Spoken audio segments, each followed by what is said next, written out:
Ijete be ni ka rahum tu bi ka de ka mene ka suman tu be. Ni mata da mene ka sumana dhina mena me ka da mena ji lekhi da bakhanda mene ka rapa ne won sant da menai.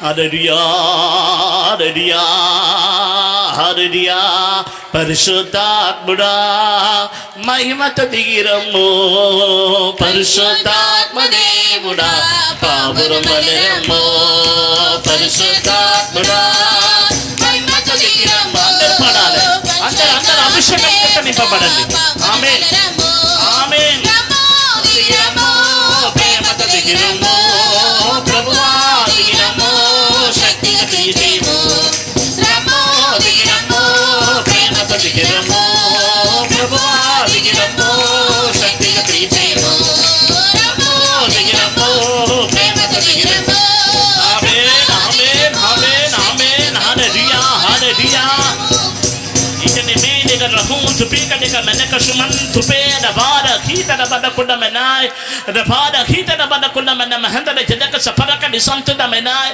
హల్లెలూయా హల్లెలూయా ఇతని మేనిగ రహం తుపిక నిక మెనక సుమన్ తుపే దబార ఖీత దబద కుండ బద బద బద బద బంక దబద కతుట మెనాయ్ స్తోత్రం స్తోత్రం స్తోత్రం స్తోత్రం స్తోత్రం స్తోత్రం స్తోత్రం స్తోత్రం హల్లెలూయా హల్లెలూయా హల్లెలూయా పరిశుద్ధాత్మ యొక్క బాప్తిస్మమును గురించి వాక్యమును వినియున్నాం. పాత నిబంధన కాలములైతే వారితో ఉన్న అభిషేకమును ప్రభు వారికి అనుగ్రహించి ఉన్నాడు. ఇప్పుడైతే మనతో ఉన్న అభిషేకం కాదు కానీ మనలో ఉన్నటువంటి అభిషేకమును ప్రభు మనకు అనుగ్రహించి ఉన్నాడు. లోకములో ఉన్నవాని కంటే మీలో ఉన్నవాడు గొప్పవాడు. ఎంతమందికి విశ్వాసం ఉంటున్నది? విశ్వసించండి. విశ్వసించినట్లయితే ఆ ఆత్మను పొందగలరు. విశ్వసించినట్లయితే పరిశుద్ధాత్మ యొక్క బాప్తిస్మమును పొందగలరు. హల్లెలూయా. పరిశుద్ధాత్మలో ముంచబడుడి, పరిశుద్ధాత్మలో స్నానం చేసుకొనుడి. హల్లెలూయా హల్లెలూయా హల్లెలూయా హల్లెలూయా హల్లెలూయా నిమతన మెనకసు మనాదిన మెనే మెనే మేకన మెనాయి అదబాద హీతన పడకుండ పడ పడ పడ పడ పడ పడ కతుట మెనాయి. ఆమేన్ జీసస్ హల్లెలూయా. స్తోత్రం స్తోత్రం స్తోత్రం స్తోత్రం స్తోత్రం స్తోత్రం స్తోత్రం. దేవుని వాక్యమును వినుటకు మునుపు పరిశుద్ధాత్మ దేవుడు నీ హృదయాన్ని సిద్ధపరచకోరుచున్నాడు. పరిశుద్ధాత్మ దేవుడు నీ మనసును దేవుని వాక్యము నిమిత్తమై తయారు చేయాలని కోరుకుంటున్నాడు. ఎంతమంది పరిశుద్ధాత్మ దేవునికి మీ హృదయం యొక్క తలుపును తీస్తున్నారు? ఓ పరిశుద్ధాత్మ దేవుని ఎదుట ఏది నిలువలేవు. ఈ ప్రకృతి నిలువలేవు, ఈ ఆకాశము భూమి నిలువలేవు, ఏ దుష్టశక్తులు నిలువలేవు. ఆమేన్. లోకములో ఉన్నవాని కంటే నీలో ఉన్న పరిశుద్ధాత్మ దేవుడు గొప్ప దేవుడై ఉన్నాడు, గొప్పవాడై ఉన్నాడు. హల్లెలూయా హల్లెలూయా హల్లెలూయా హల్లెలూయా. స్తోత్ర నిమతన మెనకసు మనాదిన మేకను మెనాయి దబాద హీతన పడకుండ పడ పడ పడ బంకన పడ కతుట మెనాయి. స్తోత్రం స్తోత్రం స్తోత్రం స్తోత్రం. చేతుల పైకెత్తి గట్టిగా దేవుని స్తోత్రించుదము. స్తోత్రం స్తోత్రం స్తోత్రం స్తోత్రం స్తోత్రం. అందరు గట్టిగా స్వరమెత్తి దేవుని స్తోత్రించదము. స్తోత్రం స్తోత్రం స్తోత్రం స్తోత్రం. అన్న పరిశుద్ధాత్మతోను దేవుని శక్తితో నింపునందుకు స్తోత్రించదము. వాక్యము ద్వారా మన అందరితో కూడా మాట్లాడినట్లుగా స్తోత్రించదము. స్తోత్రం స్తోత్రం స్తోత్రం. ప్రార్థించదము.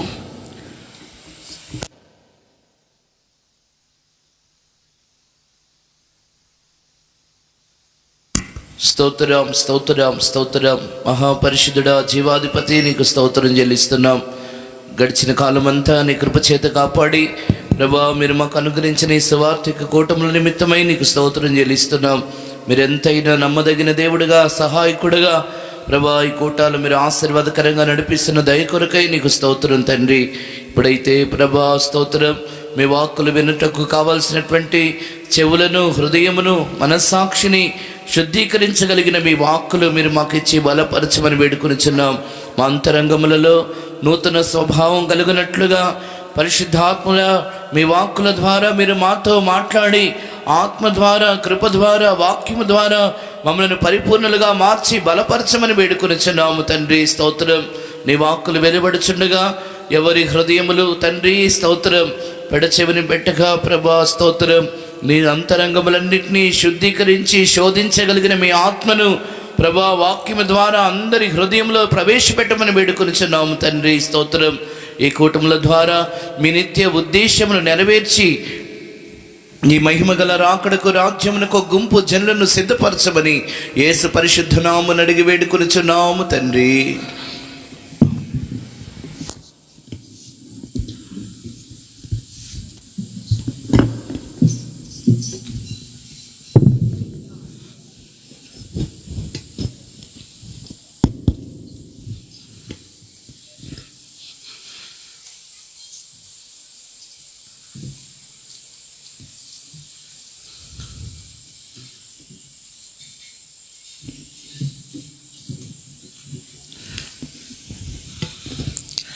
హల్లెలూయా. దేవుని యొక్క పరిశుద్ధ నామానికి మహిమ కలుగును గాక.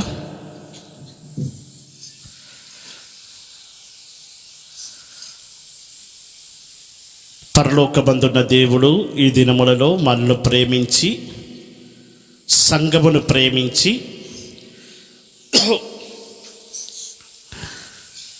ఈ ప్రాంతపు ప్రజలను ప్రేమించి ఈ దినముల్లో మనకు అనుగ్రహించినటువంటి ఈ సభలు నిమిత్తమై మనము దేవునికి కృతజ్ఞతాస్తుతి చెల్లించాలి.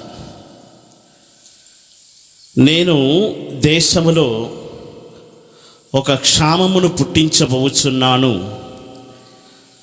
అది అన్నపానము లేకపోవటం వలన కలుగుచున్న క్షామముగా కరువుగా ఉండదు.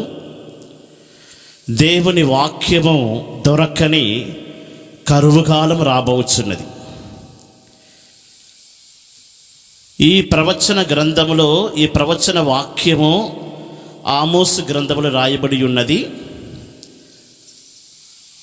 దేశం మీద నేను కరువును పంపబోచున్నాను. అది అన్నపానము లేకపోవటం వలన కలుగుచున్న క్షామము కరువుగా ఉండదు. దేవుని వాక్యం దొరకని కరువు కాలం. దేవుని వాక్యం దొరకని కరువు కాలం అంటే బైబిల్ దొరకని కరువు కాలం కాదు.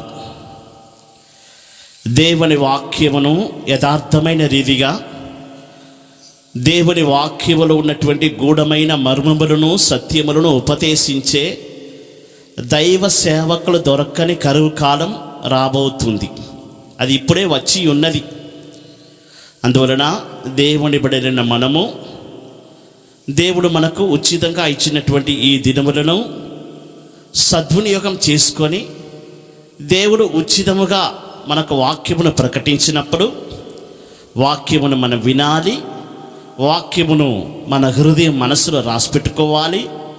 వాక్యమును ధ్యానించాలి. వాక్యములో ఉన్నటువంటి ఆశీర్వాదములను పొందుకోవాలి. అదే ప్రభు మన పట్ల కోరుచున్నాడు. ఈ లోకములో ఎంతోమంది దురుపదేశమును వెంబడించుచున్నారు. వారికి ఎంత సత్యోపదేశములను దేవుడు బయలుపరచాలని కోరుచున్నాడు, కానీ వారికి ఇవి దొరకట్లే. అది నిజమైన సత్యం అన్నమాట. ఎంతో గొప్ప ఐశ్వర్యవంతులకి, ధనవంతులకి, పేరు ప్రఖ్యాతి కాంచిన వారికి ఈ వాక్య ఉపదేశములు దొరకట్లే. ఆయన దేవుడు మనల్ని ప్రేమించి సంఘమును ప్రేమించి ఈ దినములో ఇచ్చినటువంటి ఈ కూటములను అందరూ సద్వినియోగం చేసుకోవాలి. ఆదివారం సాయంకాలం వరకు ఈ కూటాలు జరిపించబడుచున్నది. అందువలన అందరూ తప్పకుండా కూటములో వచ్చి పాలు పొందవలసిందిగా కోరుచున్నాం. వాక్యమును గ్రహించుకొని మనమందరము మార్పు నొంది పసిపిల్ల వంటి వారమై పరలోక రాజ్యములో ప్రవేశించాలి. అదే మన ఉద్దేశం. అంత నిమిత్తమే ఈ వాక్యములు ప్రకటింపబడుచున్నవి. మనము మార్పు నొంది మన దేహము పసిపిల్ల దేహం వలె మార్చబడి చిన్నపిల్లల వంటి వారుగా మనం మార్చబడి పరలోక రాజ్యములో ప్రవేశించాలంటే మనము యోర్దానులో 7 మార్లు మునుగవలను. రెండు రాజుల గ్రంథము 5వ అధ్యాయం 10వ వాక్యం చదవదాం. అమ్మ బైబిల్ చదివేవారు కరెక్ట్గా బైబిల్ మీ దగ్గర పెట్టుకోవాలి. మైక్లో అందరికీ అర్థమవునట్టు బైబిల్ చదవాలి. చెప్పిన వెంటనే చదవాలి. చదవండి. రెండు రాజుల గ్రంథము 5వ అధ్యాయం 10వ వాక్యం. ఎలీషా, నీవు యోర్దాను నదికి పోయి 7 మార్లు స్నానం చేయుము, నీ ఒళ్ళు మరలా బాగై నీవు శుద్ధుడు అగుదువని అతనితో చెప్పుటకు ఒక దూతను పంపెను. 14వ వాక్యం కూడా చదవమ్మ. అతడు పోయి దైవజనుడు చెప్పినట్లు యోర్దాను నదిలో 7 మార్లు మునుగగా అతడి దేహము పసిపిల్ల దేహం వలనై అతడు శుద్ధుడాయెను. దేవుని కది పరిశుద్ధ నామానికి మహిమ కలుగును గాక. నీ ఒళ్ళు బాగై నీవు శుద్ధుడుగా మార్చబడాలంటే యోర్దానికి పోయి 7 మార్లు మునిగి స్నానం చెయ్యము. అలాగే నయమాను ఎలీషా యొక్క మాటకు లోబడి యోర్దానికి పోయి 7 మార్లు మునిగి స్నానం చేసిన వెంటనే అతడు ఆ కుష్ఠరోగములో నుండి స్వస్థత పొంది అతని ఒళ్ళు బాగై అతడు స్వస్థత పొంది ఉన్నాడు. అతని దేహము ఒక పసిపిల్ల దేహం వలె మార్చబడినది. మీరు మార్పు నొంది చిన్నపిల్లల వంటి వారైతేనే పరలోక రాజ్యములో ప్రవేశించగలరు. ఆ దినమున నయమాను జీవితంలో దృష్టాంతముగా ఈ సంభవం సంభవించి ఉన్నది. ఆయనను కొత్త నిబంధన కాల దేవుని బిడ్డలైన మన జీవితంలో ఈ వాక్యము నెరవేర్చబడుచున్నది.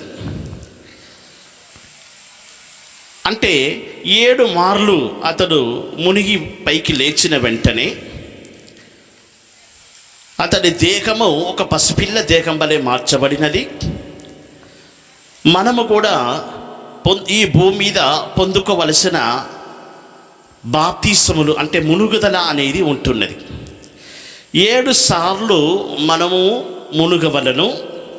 మునుగుట అనేది బాప్తిసము మూల భాషలో చూసినట్లయితే బాప్తిసము అనే పదము రాయబడి ఉన్నట్లుగా చూస్తున్నాం. మునుగుట అంటే బాప్తిసము, బాప్తిసం అనే పదానికి మునుగుట అని అర్థమై ఉన్నది. దేవునికి అది పరిశుద్ధ నామాని స్తోత్రం. ఆ దినమున నయమానైతే శరీర ప్రకారం రీతిగా మునిగి ఉన్నాడు. అతని ఒళ్ళు బాగైనట్లుగాను అతని దేహం ఒక పసిపిల్ల దేహం వలె మార్చబడినట్లుగాను 2 రాజుల గ్రంథము 5వ అధ్యాయం 10వ వచనములోను 14వ వచనములోను చదివి ఉన్నాం. వారికైతే దృష్టాంతముగా అది సంభవించి ఉన్నది. యుగాంతములను మనకైతే బుద్ధి కలుగుటకై వాక్యములు రాయబడి ఉన్నవి. ఈ భూమి మీద దేవుని బిడ్డలను మనము పొందుకొనవలసిన 7 విధములైనటువంటి మునుగుదల ఉంటున్నవి. నయమాను ఎలాగో 7 మార్లు మునిగి ఉన్నాడో అదే ప్రకారం మన ఒళ్ళు బాగా అవ్వాలంటే మొదటి ఆదామైన నేలమట్టి ద్వారా కలుగజేయబడినటువంటి మొదటి ఆదాము యొక్క జీవితంలో అతని యొక్క అవిధేయత వలన అతని పడిపోవటం వలన శరీరం అనేది చెడిపోయినది. ఇప్పుడు మనకందరికి ఉన్నటువంటి ఈ పాప జననం అనేది కలిగి ఉన్నది. దేవుడు తన పోలిక చొప్పున తన స్వరూప ప్రకారము మానవుని కలుగజేసి ఉన్నాడు.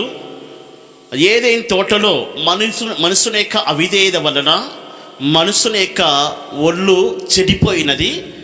అందువలన ఈ ప్రకృతిని ఏలవలసిన మానవుడు ఆకాశమును, భూమిను, నక్షత్రములను, సముద్రపు చేపలను, ఆకాశ పక్షులను, అడవి మృగములను, జంతువులను, ఈ సృష్టి యావత్తును ఏలు నిమిత్తమే మానవుని దేవుడు కలుగజేశాడు.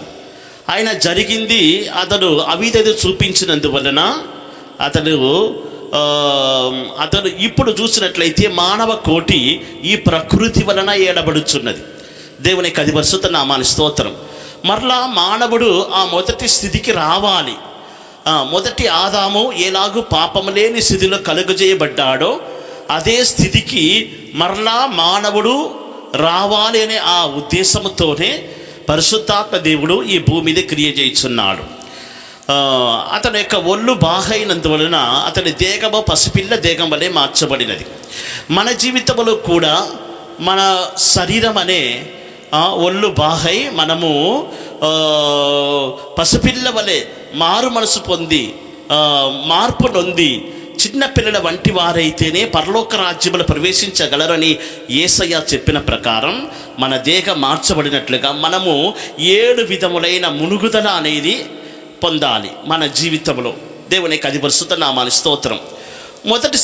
మొదటి బాప్తీసం అనేది నీళ్లతో పొందుచున్న బాప్తీసము. దాని గురించి మొదటి దినమున మనం విని ఉన్నాం. రెండవదిగా పరిశుద్ధాత్మలో పొందుచున్నటువంటి బాప్తీసము. మూడవదిగా అగ్నిలో పొందుచున్న బాప్తీసము. నాలుగవదిగా శ్రమలో పొందుచున్న బాప్తీసము. ఐదవదిగా సముద్రములో పొందుచున్న బాప్తీసము. ఆరవదిగా మేఘములో పొందుచున్న బాప్తీసము. ఏడవదిగా ఈ 6 అనుభవాలు 6 విధమైన మునుగుదల కలిగిన తరువాత ఆఖరిగా 7వదిగా ఒక మునుగుదల ఉంటున్నది. ఈ 7వదిగా ఈ కలుగుచున్న ఆ మునుగుదల ముగించిన తరువాత మన ఒళ్ళు బాగా మనము పసిపిల్ల దేహం వలె మార్పు పొందబోచున్నాం.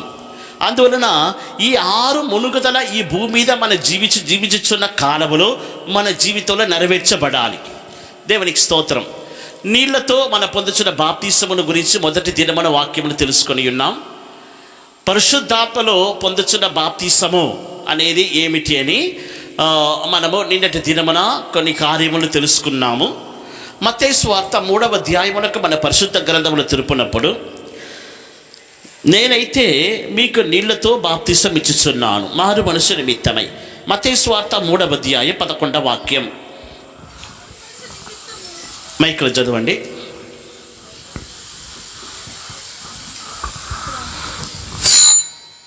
మారు మనసు నిమిత్తము నేను నీళ్ళలో మీకు బాప్తిస్మం ఇచ్చుచున్నాను. అయితే నా వెనుక వచ్చుచున్నవాడు నాకంటే శక్తిమంతుడు. ఆయన చెప్పులు మోయుటకైనను నేను పాత్రుడను కాను. ఆయన పరిశుద్ధాత్మలోను అగ్నితోను మీకు బాప్తిస్మం ఇచ్చును. మొదటి బాప్తీసం అనేది అది నీళ్లతో పొందుతున్న బాప్తీసము.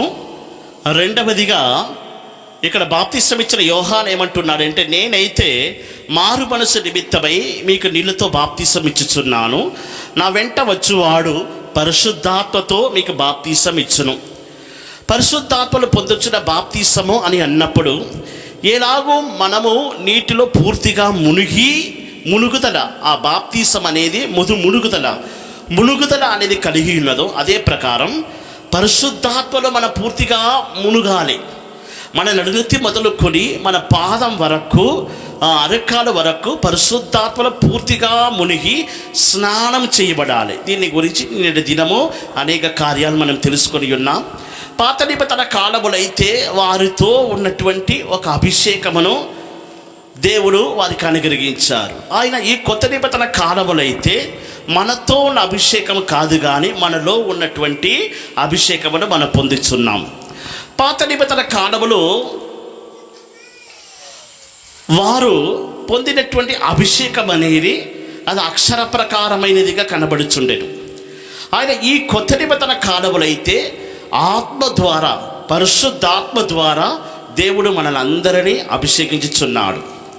పాత నిబంధన కాలములైతే అక్షర ప్రకారమైన రీతిగా వారు పొందినటువంటి అభిషేకముల గురించి మనం చూసినట్లయితే 3 విధమైన రీతిగా ఆ అభిషేకం కనబడుచున్నది. ఒకటి రాజులకు ఉన్నటువంటి అభిషేకము, రెండవదిగా యాజకులకు ఉన్నటువంటి అభిషేకము, మూడవదిగా ప్రవక్తలకు ఉన్నటువంటి అభిషేకం. పాత నిబంధన కాలములో వీరు ముగ్గురు అభిషేకింపబడిన వారు. అంటే అక్షర ప్రకారమైనటువంటి ఒక అభిషేక తైలం అనేది ఉండే ఆ అభిషేక తైలము చేత అభిషేకింపబడిన వారు. రాజులకు ఉన్నటువంటి అభిషేకం ఉంటున్నది.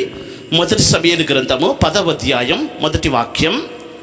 మొదటి సమూయేలు గ్రంథము 10వ అధ్యాయం మొదటి వాక్యములో రాజుకు ఉన్నటువంటి అభిషేకమును గురించి చదువుతున్నాం.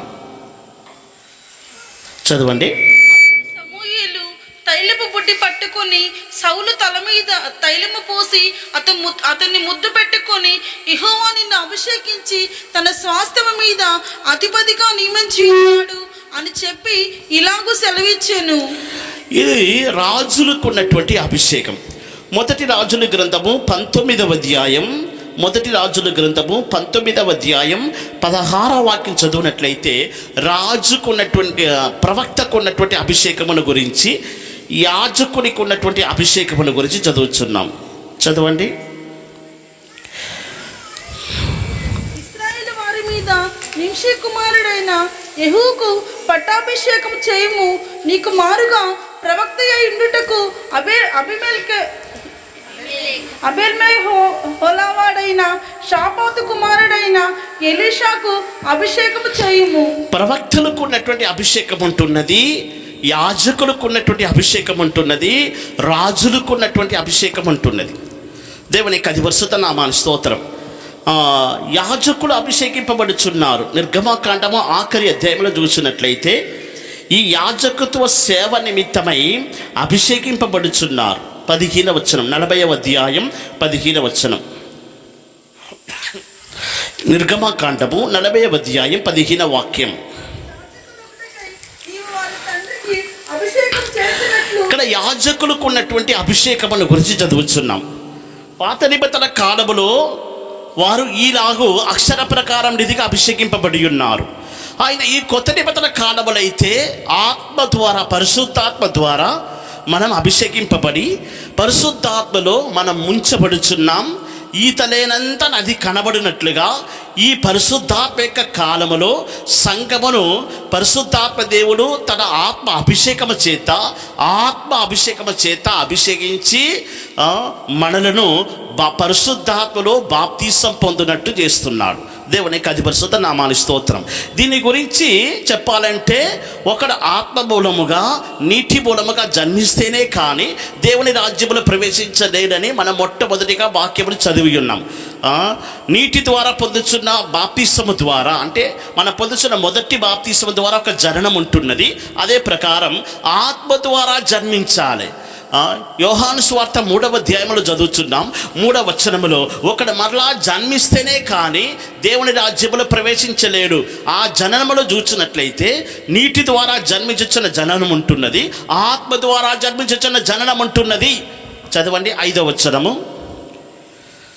ఇట్లా నేను ఒకడు నీటి మూలముగాను ఆత్మ మూలముగాను జన్మించితేనే కానీ, ఆత్మ మూలముగా జన్మించడం అనేది ఒకటి ఉంటున్నది. అదే పరిశుద్ధాత్మలో పొందుచున్నటువంటి బాప్తీసం, పరిశుద్ధాత్మలో పొందుచున్నటువంటి స్నానం, మునుగుదల. ఆత్మలో కొత్తగా మనం పూర్తిగా జన్మించాలి. పరిశుద్ధాత్మ దేవుడు మనలో క్రియ చేసినప్పుడు, పరిశుద్ధాత్మ దేవుడిని మనలో మనము విశ్వాసము ద్వారా పొందుకున్నప్పుడు పరిశుద్ధాత్మ దేవుడు ఆత్మలో కొత్తగా ఒక జననమునిచ్చుచున్నాడు. దేవునికి అది పరిశుద్ధ నామానికి స్తోత్రం. నీ తల మొదలుకొని, నీ నడునెత్తి మొదలుకొని, నీ అరకాల వరకు పరిశుద్ధాత్మ చేత నీవు ముంచబడినప్పుడు, పరిశుద్ధాత్మ యొక్క బాప్తిసం పొందినప్పుడు జరుగుతున్నది ఏంటంటే నీకు ఒక కొత్త జననమును ఇచ్చేస్తున్నాడు. నీ మనసులో, నీ ఆత్మలో నువ్వు కొత్తగా జన్మిస్తున్నావు. దేవునికి అది పరిశుద్ధ నామానికి స్తోత్రం. ప్రియమైన దేవుని బిడ్డలారా, ఆత్మలో కొత్తగా జన్మిస్తేనే కానీ దేవుని రాజ్యములో ప్రవేశించలేం. ఈ పరిశుద్ధాత్మ యొక్క అభిషేకము ద్వారా, పరిశుద్ధాత్మ యొక్క బాప్తిసము ద్వారా మన ఆత్మలో, మన మనస్సు, మన ఆత్మలో, మన తలంపులు, మన ఊహలు అన్నిటిలో పాతవి అన్నీ తొలగిపోవచ్చున్నది. ఒక కొత్త జననం అనేది కలుగుచున్నది. ఒకవేళ ఇంతవరకు మీ జీవితంలో పరిశుద్ధాత్మ యొక్క అభిషేకం పొందని వారుగా కనబడుచుండవచ్చును. నీవు పరిశుద్ధాత్మ అభిషేకం పొందుకొని ఆత్మలో నీ కొత్తగా జన్మిస్తేనే కానీ దేవుని రాజ్యంలో ప్రవేశించలేవు. నువ్వు ఆత్మలో కొత్తగా జన్మించినప్పుడు ఏమవుతుందంటే అదొక కొత్త జననం. దానికి అర్థం ఏంటంటే పాతదంతా పూర్తిగా తొలగిపోవచ్చున్నది. పాత తలంపులు, పాత ఆలోచనలు, పాత పాపపు ఊహలు ఇవన్నీ నీలో తొలగించబడి నీ మనసు కొత్తగా జన్మించబడుచున్నది. కొత్తగా నీ మనసు ఒక కొత్త జననం అనేది, కొత్త పుట్టుక అనేది కలుగుచున్నది. దేవునికి అది పరిశుద్ధ నామానికి స్తోత్రం. అదే పరిశుద్ధాత్మ యొక్క బాప్తిసమై ఉన్నది. దీని గురించి నిన్నటి దినము మనం అన్ని కార్యాలు తేటగా విని ఉన్నాం. దాని గురించి ఇంకా వివరించాలంటే సమయం చాలదు. మనం నేర్చుకోవలసిన సత్యోపదేశములు ఇంకా అనేకములు ఉన్నవి కనుక దేవునికి అది పరిశుద్ధ నామానికి స్తోత్రం.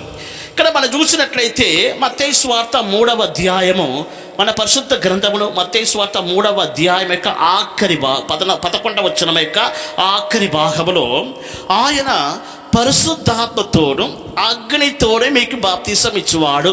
గట్టి ఒక అల్లడియే చెప్పండి. మొట్టమొదటిగా నీటి ద్వారా పొందుచున్న బాప్తిసమును గురించి తెలుసుకొని ఉన్నాం. రెండవదిగా పరిశుద్ధాత్మలో పొందుచున్న బాప్తిసమును గురించి తెలుసుకొని ఉన్నాం. బాప్తిసం ఇచ్చిన యోహాన్ ఏమన్నాడంటే, నేనైతే నీళ్ళతో మీకు బాప్తిసం ఇచ్చుచున్నాను, నా వెంట వచ్చేవాడు ఒకడు ఉన్నాడు, ఆయన మీకు పరిశుద్ధాత్మతోను అగ్నితోను బాప్తిసం ఇచ్చును. దేవుని యొక్క అతి పరిశుద్ధ నామానికి మహిమ కలుగును గాక. పరిశుద్ధాత్మ యొక్క బాప్తిసమును గురించి మనం విని ఉన్నాం. పరిశుద్ధాత్మలో మనం ఎలాగో మునుగాలి, పూర్తిగా పరిశుద్ధాత్మలో మనము స్నానం చేయబడాలి అనే సంగతుల గురించి తేటగా తెలుసుకొని ఉన్నాం. ఈ 2 బాప్తిసాల గురించి తేటగా విని ఉన్నాం. 2 మునుగుదల. 7 సార్లు మునిగాడు. మొదటిసారి మునుగుదల అనేది మన జీవితంలో నీటి ముంచు బాప్తిసము. మునిగి లేచాడు, అతని ఒళ్ళు బాగా కాలే. రెండవసారి మునిగి లేస్తున్నాడు పరిశుద్ధాత్మిక అభిషేకం ద్వారా. పరిశుద్ధాత్మక మన జీవితంలో అయితే పరిశుద్ధాత్మల మునుగుదలకు సాదృశ్యం. ఇలాగ 6 మునుగుదల పూర్తి కావాలి. అప్పుడు మాత్రమే 7వ మునుగుదలలో మన శరీరము, మన ఒళ్ళు బాగవును. దేవుని యొక్క అతి పరిశుద్ధ నామానికి స్తోత్రం. మనం చూసినట్లయితే 3వదిగా మన పొందుచున్న బాప్తిసము అగ్నితో పొందుచున్న బాప్తిసము. హల్లెలూయా. అగ్నితో పొందుచున్న బాప్తిసం.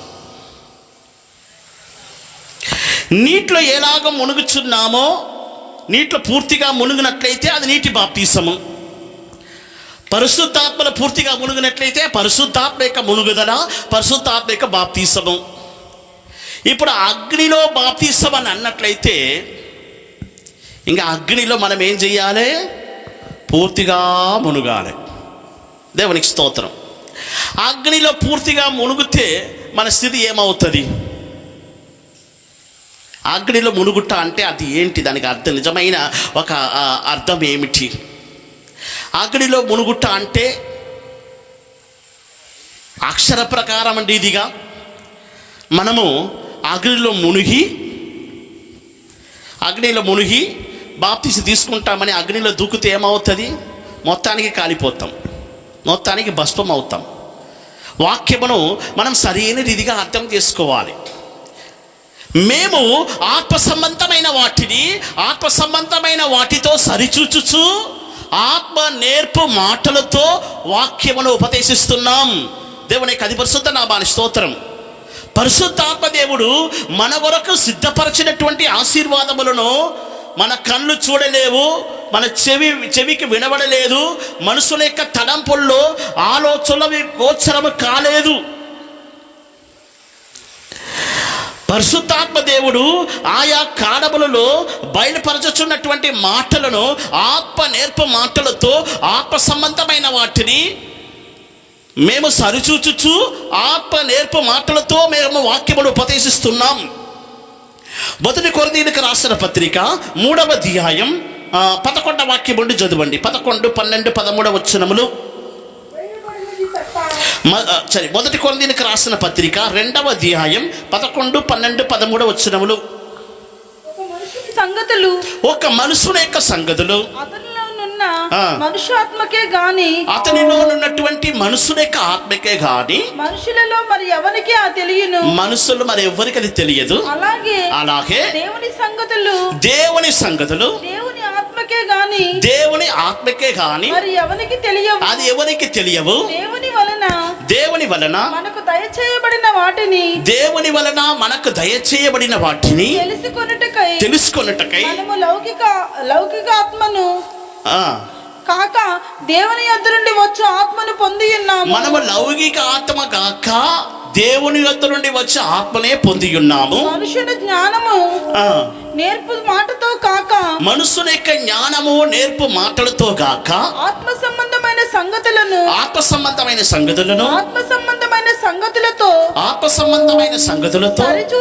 సరిచూచుచు ఆత్మ నేర్పు మాటలతో వీటిని గురించి మేము బోధిస్తున్నాం.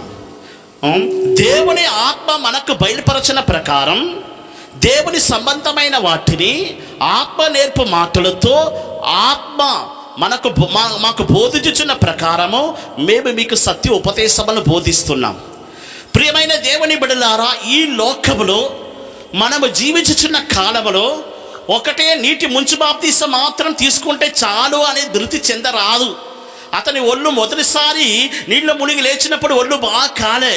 ఈ దినాన్ని అనేక దేవుని బిడ్డలు ఏమనుకుంటున్నారంటే బాప్తీసం తీసుకుంటే చాలు, నీటి ముంచి బాప్తీసం తీసుకుంటే చాలు, రెండవదిగా పరిశుద్ధాత్మ అభిషేకం పొందుకుంటే చాలు, ఇంకా పరలోక రాజ్యానికి పోతాం, పరలోక రాజ్యంలో ప్రవేశిస్తాం అని అనుకుంటున్నారు. అది చాలవు, అది ఉండాలి. అది మొదటి మెట్టు, రెండవ మెట్టు ఎక్కి ఇంకా పోవాలి. దేవుని యొక్క అతి పరిశుద్ధ నామానికి మహిమ కలుగును గాక. ఇంకా మనం వెళ్ళవలసింది ఎన్నో ఉన్నాయి. దేవుని యొక్క అతి పరిశుద్ధ నామానికి స్తోత్రం. అలాగైతే ఈ దినాల్లో మనం పొందుకోవలసిన మూడవ బాప్తీసం అనేది ఒకటి ఉంటున్నది. అది ఏమిటి? అది అగ్నితో పొందుచున్న బాప్తీసము. దేవుని స్తోత్రం. అగ్నితో పొందుచున్న బాప్తీసం ఎలాగ ఉంటుంది? పరిశుద్ధాత్మ దేవుడు పరిశుద్ధ గ్రంథములో మనం చూసినట్లయితే గాలికి పోల్చబడి ఉన్నాడు, నీళ్ళకు పోల్చబడి ఉన్నాడు, అగ్నికి పోల్చబడి ఉన్నాడు, ధ్వనికి పోల్చబడి ఉన్నాడు. నీళ్ళకి ఎలాగ పోల్చబడి ఉన్నాడని నిన్నటి దినమున మన వాక్యములు తెలుసుకొని ఉన్నాం. ఆ ప్రవక్తను ఈతలేనంత నదిలో పరిశుద్ధాత్మను నడిపించి పూర్తిగా మునుగునట్టు చేశాడు. ఈ కృపా కాలములో మన పరిశుద్ధాత్మలో పూర్తిగా నీటిలో మునుగునట్టు పరిశుద్ధాత్మ అభిషేకమని అనుగ్రహిస్తున్నాడని వాక్యమును తెలుసుకొని ఉన్నాం. అదే సమయంలో పరిశుద్ధాత్మ దేవుడు అగ్నికి పోల్చబడుచున్నాడు. అగ్ని దేవునికి అతి పరిశుద్ధ నామాని స్తోత్రం. ఈ అగ్ని ఎందు నిమిత్తమై పరిశుద్ధాత్మ దేవుడు అగ్నికి పోల్చబడి ఉన్నాడు. మనం ఎందుకు అగ్నితో బాప్తిసం పొందాలి? అక్షర ప్రకారం అంటే ఇదిగా దీన్ని అర్థం చేసుకోవద్దు. అగ్నికి పరిశుద్ధాత్మ దేవుడు పోల్చబడినట్లయితే అగ్నిలో మనం ముంచబడినప్పుడు, అగ్నితో మనం బాప్తిసం పొందినప్పుడు మన జీవితంలో కలుగుచున్నది ఏమిటి? దేవునికి అతి పరిశుద్ధ నామాని స్తోత్రం. మొట్టమొదటిగా మనము అపోస్తల కార్యములు 2వ అధ్యాయమునకు మన పరిశుద్ధ గ్రంథమును తిరుపునప్పుడు ఆ పెంతెకోస్తు దినమున పరిశుద్ధాత్మ దేవుడు ఆ 120 మంది మీదకి దిగి వచ్చినప్పుడు ఆ పరిశుద్ధాత్మ దేవుడు ఏ రూపముతో దిగి వస్తున్నాడని మనం చూస్తున్నామంటే, చదవండి అపోస్తల కార్యములు 2వ అధ్యాయం 3వ వాక్యం. మరియు అగ్ని జ్వాలల వంటి నాలుకలు విభాగింపబడినట్టుగా వారికి కనబడి వారు అగ్ని జ్వాల వంటి నాలుకలు వారికి విభాగింపబడినట్లుగా కనబడి వారిలో ఒక్కొక్కని మీదకి రాలగా అందరూ పరిశుద్ధాత్మతో నిండిన వారే ఆత్మ వారికి అనుగ్రహించిన వాక్శక్తి కొలది అన్య భాషలతో మాట్లాడసాగిరి. పాత నిబంధన కాలములో మనం చూసినట్లయితే ఎక్కడెల్లా బలి అర్పణ అనేది జరిగి ఉన్నదో అప్పుడెల్లా అగ్ని ఆకాశములను దిగి వచ్చినట్లుగా చూస్తున్నాం. నోవహు దేవునికి బలి అర్పించాడు, అబ్రహాము దేవునికి బలి అర్పించాడు. పాత నిబంధన కాలములో బలి అర్పించినటువంటి భక్తులను గురించి మనం చదువుతున్నాం. ఏలియా దేవునికి బలి అర్పించాడు. అప్పుడల్లా జరిగింది ఏంటంటే ఆకాశము నుండి అగ్ని దిగి వచ్చి ఆ బలి వస్తువుల మీద దిగెను, ఆ బలి వస్తువులను భస్మం చేశాను. ఆ బలి వస్తువులను భస్మం చేసినట్లుగా వాక్యములో చూస్తున్నాం. ఇవి పాత నిబంధన కాలములో అగ్నిగా దేవుడు పరలోకముండా అగ్ని పంపించాడు. ప్రత్యక్షపు గుడారములో కూడా అగ్ని స్తంభముగా నిలిచాడు. బలి వస్తువులు అగ్ని పరలోకమున అగ్ని దిగి వచ్చి బలి వస్తువులను అంగీకరించినట్లుగా పాత నిబంధన కాలములో చూస్తున్నాం. పాత నిబంధన కాలములో అయితే అగ్ని దిగి వచ్చింది బలి వస్తువుల మీద. అయినా పెంతెకోస్తు దినమున ఆ 120 మంది మేడగదిలో కనిపెట్టుచున్నప్పుడు అక్కడ బలి వస్తువులు ఏమీ సమర్పించబడలేదు. అక్కడ ఎవరి మీదకి అగ్ని దిగి వచ్చింది? ఆ 120 మంది మనుషుల మీదికి. గట్టిగా కాలేడు చెప్పండి. అప్పుడు ఈ అగ్ని దిగి వచ్చినప్పుడు వారు ఎందుకు కాలిపోలేదు? అగ్ని దిగి వస్తే కాలిపోవాలి కదా. దేవునికి స్తోత్రం. అక్షర ప్రకారం ఇదిగా అగ్ని దిగి వస్తే అంత భస్మమైపోవాలి కదా. అగ్ని వంటి నాలుకలు విభాగింపబడినటువంటి నాలుకలు వారికి కనబడి వారందరి మీదకి వచ్చింది. పాత నిబంధన కాలములో అక్షర ప్రకారమైన బలి వస్తువుల మీదకి దిగి వచ్చినటువంటి అగ్ని ఆ బలి వస్తువులను భస్మం చేసినట్లుగా చూస్తున్నాం. ఏలియా బలి అర్పించాడు. ఆ బలి వస్తువును అగ్ని ఏం చేసిందంటే భస్మం చేసింది. ఆయన ఈ పెంతెకోస్తు దినమున అపోస్తల కార్యములు 2వ అధ్యాయములో ఆ మేడ గదిలో మనం చూస్తున్నాము. 120 మంది వారు పరిశుద్ధాత్మ కొరకు ఎదురు చూస్తున్నారు, కనిపెట్టుచున్నారు. వారందరి మీదకి అగ్ని వంటి నాలుకలు విభాగింపబడినట్లుగా కనబడేను. మరి వారు ఎందుకు కాలిపోలేదు? అది కాలిపోవాలి కదా, అగ్ని దిగి వస్తే కాలిపోవాలి కదా. దేవునికి స్తోత్రం. అంటే ఈ అగ్ని ఏంటి? ఈ దినాల్లో మనం పొందుకోవలసినటువంటి అగ్ని ఇలాంటిదే. ఇలాంటి ఒక అగ్నియే మనం పొందుకోవలసినది. పెంతెకోస్తు దినమున ఆ 120 మంది మీదకి దిగి వచ్చినటువంటి పరిశుద్ధాత్మ అగ్ని విభాగింపబడి నాలుకలు వలె వారికి కనబడి వారందరి మీదకి దిగి వచ్చెను. ప్రియమైన దేవుని బిడ్డలారా, మనము నీటిలో ముంచి బాప్తిసం పొంది ఉండవచ్చును, పరిశుద్ధాత్మలో బాప్తిసం పొంది ఉండవచ్చును. మన పొందుకోవలసిన 3వ బాప్తిసము అగ్నిలో బాప్తిసము. దేవునికి స్తోత్రం. ఈ దినాన అనేక దేవుని బిడ్డలు ఎంతగానో అడిగినట్లయితే నీ పరిశుద్ధాత్మ అభిషేకం పొంది ఉన్నావు అన్నట్లయితే మేము పరిశుద్ధాత్మ అభిషేకం పొంది ఉన్నామండి అంటారు. ఎప్పుడు పరిశుద్ధాత్మ అభిషేకం పొందుకున్నారంటే మేము పుట్టిందే పెంతెకోస్తులోనే మేము పుట్టి ఉన్నాం, పెంతెకోస్తు సంఘములోనే మేము పుట్టి ఉన్నాం, పెంతెకోస్తు తండ్రులకు జన్మించి ఉన్నాం, మా ఎదుగుదల అంతా పెంతెకోస్తులోనే ఉంటుంది, నేను చిన్నప్పుడే పరిశుద్ధాత్మ అభిషేకం పొందుకున్నానండి అంటారు. మరి కొందరైతే 5 సంవత్సరాల ముందు, 10 సంవత్సరాలకు ముందు, 20 సంవత్సరాలకు ముందు మేము పరిశుద్ధాత్మ అభిషేకం పొంది ఉన్నామంటున్నారు. దేవునికి అది పరిశుద్ధ నామానికి స్తోత్రం. చాలా మంచిది. మీరు పరిశుద్ధాత్మ బాప్తిసం పొంది ఉన్నారు, చాలా సంతోషము. ఆయన పరిశుద్ధాత్మ దేవుడు ఈ దినమున నిన్ను ఒక ప్రశ్న అడుగుచున్నాడు. నీవు పరిశుద్ధాత్మ పొంది ఉన్నావు, మంచిదే. పరిశుద్ధాత్మలో మునిగి స్నానం చేసుకున్నావు, బాప్తిసం తీసుకున్నావు, చాలా మంచిదే. ఆయన నీలో అగ్ని ఉన్నదా అని నిన్ను అడుగుచున్నాడు. దేవునికి స్తోత్రం. నీలో అగ్ని ఉన్నదా అని అడుగుచున్నాడు. ఈ దినాల్లో ఎన్నో సంవత్సరాల కింద పొందినటువంటి ఈ పరిశుద్ధాత్మక అభిషేకము ద్వారా పరిశుద్ధాత్మ పొందుకొని ఉన్నామని చెప్పుచున్నారు. కానీ పరిశుద్ధాత్మ ఉంటున్నది, పరిశుద్ధాత్మ నాలో ఉన్నది, పరిశుద్ధాత్మ స్నానం తీసుకున్నా, పరిశుద్ధాత్మ బాప్తిసం పొందుకున్నా అని చెప్పుచున్నారు. కానీ పరిశుద్ధాత్మక అగ్ని లేదు. ఆ పెంతెకోస్తు దినమున వారి మీద దిగి వచ్చినటువంటి పరిశుద్ధాత్మ విభాగింపబడినటువంటి నాలుకల వలె అగ్ని రూపంగా దిగి వచ్చాడు. పరిశుద్ధాత్మ దేవుడు ఈ భూమి మీద దిగి వచ్చిన విధానముల గురించి మనం చూసినట్లయితే, బాప్తిసం తీసుకొని ఒడ్డునకు వచ్చిన వెంటనే యేసు ప్రభు మీదకి దిగిన పరిశుద్ధాత్మ దేవుడు ఒక పావురం రూపం దాల్చి వచ్చాడు. పరిశుద్ధాత్మ దేవునికి రూపం అనేది లేదు. పరిశుద్ధాత్మ దేవునికి ఇటువంటి ఆకారము, ఇటువంటి రూపం అనేది లేదు దేవునికి. ఆయన యేసు ప్రభు మీదకి దిగి వచ్చినటువంటి పరిశుద్ధాత్మను గురించి మనం చూసినట్లయితే ఒక రూపం దాల్చి వస్తున్నాడు. ఒక పావురం పక్షి, ఒక పావురం రూపం దాల్చి యేసు ప్రభు మీదకి వచ్చాడు. దేవునికి స్తోత్రం. కపటం లేని ఆత్మ, పావురం వలె నిష్కపటులై ఉండుడి. పరిశుద్ధాత్మలో కపటం లేదు. పరిశుద్ధాత్మ అనేది కపటం లేని ఒక ఆత్మ. దానికి ఎన్నో అర్థాలు ఉన్నాయి. దాని గురించి సమయం వచ్చినప్పుడు మనం తెలుసుకుంటాం. ఆయన ఇప్పుడు మనం తెలుసుకోవలసినది అగ్నిగా వారి మీదకి దిగి వచ్చిన పరిశుద్ధాత్మ. పెంతెకోస్తు దినములైతే అపోస్తల కార్యములు 2వ అధ్యాయములో చదివి ఉన్నాం. పరిశుద్ధాత్మ దేవుడు వారు 120 మంది మీదకి దిగి వచ్చిన వారు అగ్ని రూపం దాల్చి వచ్చాడు. ఆ అగ్ని రూపముల గురించి చదువునట్లయితే విభాగింపబడినటువంటి ఒక నాలుకలు కనబడినట్లుగా అగ్ని వంటి నాలుకలు వారు అందరి మీదకి వచ్చి దిగినది. దేవునికి అది పరిశుద్ధ నామానికి స్తోత్రం. ఈ చిత్రపటంలో మీరు ఒక వ్యక్తిని చూస్తున్నారు. ఆ వ్యక్తి యొక్క శిరస్సు మీద ఒక అగ్ని కనబడినట్లుగా, ఈ దూరంలో ఉన్న వాళ్ళకి కనబడదు, దగ్గర ఉన్న వాళ్ళు చూడవచ్చు ఈ చిత్రపటంలో. దేవునికి స్తోత్రం. ఒక వ్యక్తి తల మీదకి అగ్ని దిగి వచ్చినట్లుగా చూస్తున్నాం. ఈ పరిశుద్ధాత్మ దేవుడు శిరస్సు మీద దిగి వచ్చుచున్నాడు, అగ్ని రూపంగా దిగి వస్తున్నాడు. విభాగింపబడిన నాలుకలు వారికి కనబడినది. అగ్ని రూపం తాల్చి దిగి వస్తున్నాడు. దేవునికి స్తోత్రం. ఈ అగ్ని అనేది శరీర ప్రకారం రీతిగా మన కాల్చివేయిచున్న అగ్ని కాదు.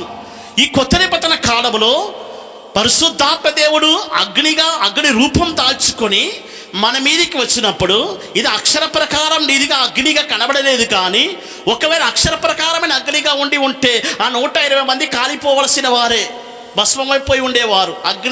అక్షర ప్రకారమైన ఒక అగ్నిగా కనబడి ఉన్నట్లయితే, అయినా ఈ అగ్ని ఏంటి? పరిశుద్ధాత్మ దేవుడు వారి యొక్క ఆత్మలోను వారి యొక్క మనసులోను క్రియ చేయనట్లుగా వారి యొక్క శిరస్సు మీద దిగి వచ్చినటువంటి అగ్ని. దేవుని యొక్క అధిపరిశుద్ధ నామానికి మహిమ కలుగును గాక. ఈ కొత్త నిబంధన కాలంలో పరిశుద్ధాత్మ దేవుడు శిరస్సు మీదకి దిగి వస్తున్నాడు, అగ్నిగా దిగి వస్తున్నాడు. అలా అంటే దానికి అర్థం ఏమిటి? పరిశుద్ధాత్మ అభిషేకం అనేది నీ పొంది ఉన్న ఒక వ్యక్తిగా కనబడుచుండవచ్చును. ఆయన నీ మీద ఒక అగ్ని రగులుచున్నదా అని నీవు పరిశీలించుకోవాలి. పరిశుద్ధాత్మ దేవుడు చల్లారిపోయినటువంటి స్థితిలో ఈ దినములో సంఘము కనబడుచున్నది. అనేక పరిశుద్ధాత్మ అభిషేకం పొంది ఉన్నారు, చాలా మంచిదే. పరిశుద్ధాత్మ ఉన్నది కానీ అగ్ని లేదు, అగ్ని ఆరిపోయింది, చల్లబడిపోయింది. అనేకుడి యొక్క ఆత్మీయ స్థితి, అనేకుడి యొక్క ప్రార్థనా జీవితము, అనేకుడి యొక్క విశ్వాస జీవితము, పరిశుద్ధ జీవితము అంతా చల్లారిపోయినటువంటి స్థితిలో మనము కనబడుచున్నాం. సంఘం అనేది పరిశుద్ధాత్మ ఉంటున్నది, పెంతెకోస్తు అనే పేరు ఉంటుంది. కానీ నిజమైన పెంతెకోస్తు ఆత్మ, నిజమైన అగ్ని ఈ దినములలో సంఘములలో కనబడడం లేదు. అందువలన ఈ దినాల్లో మనము పరిశుద్ధాత్మ అగ్నిలో పూర్తిగా ముంచబడాలి. పరిశుద్ధాత్మ యొక్క అగ్ని బాప్తిసము మనం పొందవలసి ఉన్నది. ఎప్పుడు నీ జీవితంలో పరిశుద్ధాత్మ అగ్ని యొక్క బాప్తిసం పొందుచున్నావో అప్పుడు మాత్రమే సరి అయిన మూడవ మునుగుదల నీ జీవితంలో జరుగుతుంది. దేవుని యొక్క అధిపరిశుద్ధ నామానికి స్తోత్రం. ఒక వ్యక్తి అగ్నిలో పూర్తిగా మునిగిపోయాడు అనుకోనండి. ఈ ఆత్మ సంబంధమైన ఈ కంటికి కనబడని పెంతెకోస్తు అగ్ని చేత ఒక వ్యక్తి పూర్తిగా స్నానం చేయబడినట్లయితే ఆ వ్యక్తి యొక్క జీవితం ఎంత శ్రేష్టమైనది. ఇప్పుడు ఒక అగ్ని మండుచున్నది అనుకోనండి. ఆ అగ్నిలో ఏ వస్తువుని మీరు పడవేయండి, ఆ అగ్ని మొత్తం భస్మం చేసేస్తుంది. ఇనుము కూడా అగ్నిలో పడేస్తే అది నీళ్ళాకరి ఒక వేడి, ఒక ఫారెన్ హీట్, అంత ఆ హీట్ దాని యొక్క ఆ వేడి వలన ఏమవుతుందంటే నీళ్ళాగా కరిగిపోతుంది ఇనుము కూడా. ఏ వస్తువులను అగ్నిలో పడేసినట్లయితే అగ్ని ఏం చేస్తుందంటే అన్నిటినీ మిరింగేస్తుంది, అన్నిటినీ భస్మం చేసేస్తుంది. అగ్ని ముందు ఎవరు నిలవలేదు, ఏ వస్తువు నిలవలేదు. దేవునికి అధిపరిశుద్ధ నామానికి స్తోత్రం. ఈ భూమి మీద దేవుడు నీ పట్ల నీవు అగ్నిలో బాప్తిసం పొందుకోవాలని నీ ద్వారా నీ పట్ల కోరుకున్నట్లయితే, నీవు ఒక అగ్నిలో ముంచబడినట్టు ఒక వ్యక్తిగా మార్చబడినట్లయితే నీ జీవితం ఎంత ధన్యకరమైనదిగా ఉండును. నీ ఒక అగ్నిలో ముంచబడినటువంటి ఒక వ్యక్తిగా మార్చబడినట్లయితే, అగ్నిలో బాప్తిసం తీసుకున్నట్టు ఒక వ్యక్తిగా మార్చబడినట్లయితే నిన్ను ముట్టుకునేవారు కాలిపోతారు. అవునా కాదా? సాతాను నిన్ను ముట్టగలడా? పాపము నిన్ను ముట్టగలదా? వ్యాధి నిన్ను తాకగలదా? ఈ భూమి మీద ఉన్నటువంటి ఏ పాప క్రియలే కానీ ఏది నేను ఏమి చెయ్యలేవు. నిన్ను తాకినట్లయితే ఏది నిన్ను తాకుచున్నదో, ఎవరు నిన్ను తాకుచున్నారో వారు భస్మమైపోతారు. దేవునికి అధిపరిశుద్ధ నామానికి స్తోత్రం. ఈ దినాల్లో అనేక దేవుని బిడ్డల యొక్క జీవితంలో ఈ అగ్ని అనేది లేకపోవటను బట్టి అనేక సమస్యలను ఎదుర్కొనిచున్నారు. నీ జీవితంలో నీవు నీకొక మునుగదల ఉంటున్నది. మూడవసారి మునుగదల అనేది అగ్నిలో మునుగుచున్నటువంటి బాప్తిసము. ఆ పెంతెకోస్తు దినమున అగ్ని వారందరి మీదకి దిగి వచ్చినప్పుడు మొట్టమొదటిగా జరిగింది ఏంటంటే, అది విభాగింపబడినటువంటి నాలుకలు వారికి కనబడి వారందరి మీదకి వచ్చింది. గట్టి ఒక అల్లడి చెప్పండి. ఎందుకు విభాగింపబడినటువంటి నాలుకలు కనబడినది అని రాయబడి ఉన్నది. దేవునికి స్తోత్రం. అది విభాగింపబడి ఉన్నట్టు కనబడుచున్న, రెండుగా విభాగింపబడి ఉన్నది. ఈ 120 మంది మేడగదిలో ప్రార్థన చేసుకుంటున్నారు వాగ్దానపు ఆత్మ పొందు నిమిత్తమై.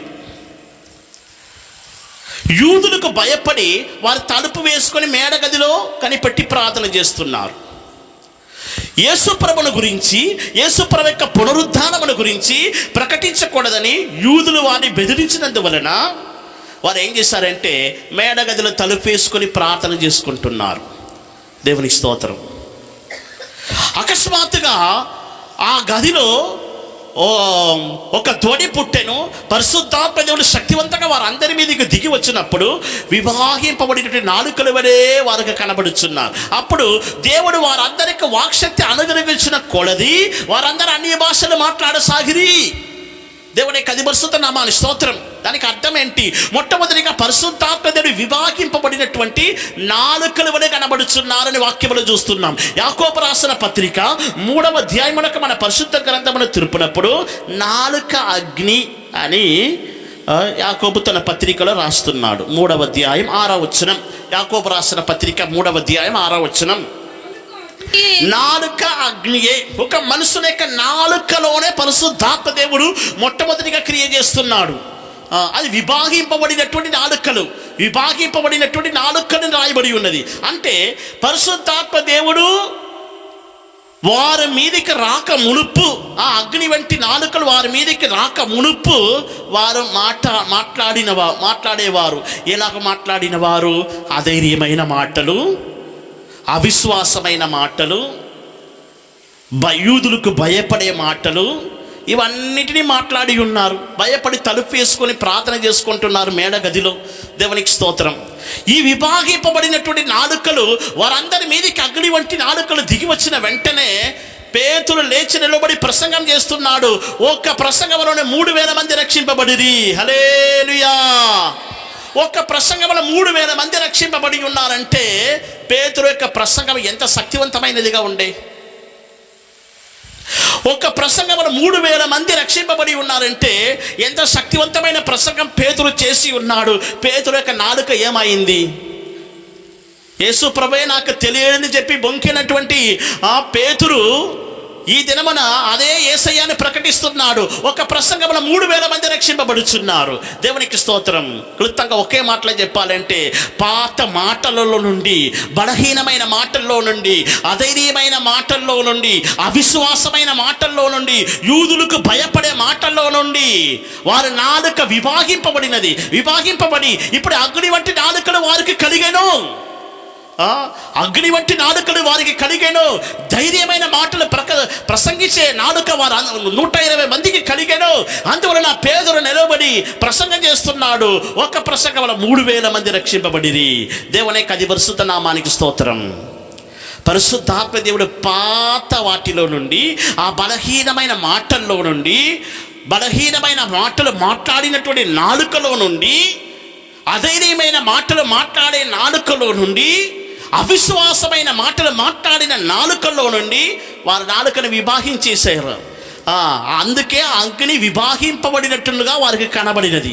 ఆ నాలుక ఆ అగ్ని వారి నాలుకలు క్రియ చేసింది. మొట్టమొదటిగా పరిశుద్ధాత్మ దేవుడు శిరస్సు మీద దిగి వచ్చుచున్నాడు, నాలుకలు క్రియ చేస్తున్నాడు. అందువలన వాక్శక్తి అనుగ్రహించిన కొలది వారందరూ అన్య భాషలు మాట్లాడసాగిరి. ఇంతవరకు మానవులు భాషలు మాట్లాడిన వారు ఇప్పుడు కొత్తగా భాషలు మాట్లాడుచున్నారు. ఏమని మాట్లాడి ఉన్నారని కింద ఉన్న వాక్య భాగంలో మనం చూస్తున్నాం. అదే అపోస్తుల కార్యములు 2వ అధ్యాయంలో చూస్తున్నాం. వారు దేవుని యొక్క మహత్కార్యముల గురించి మాట్లాడుచున్నారు.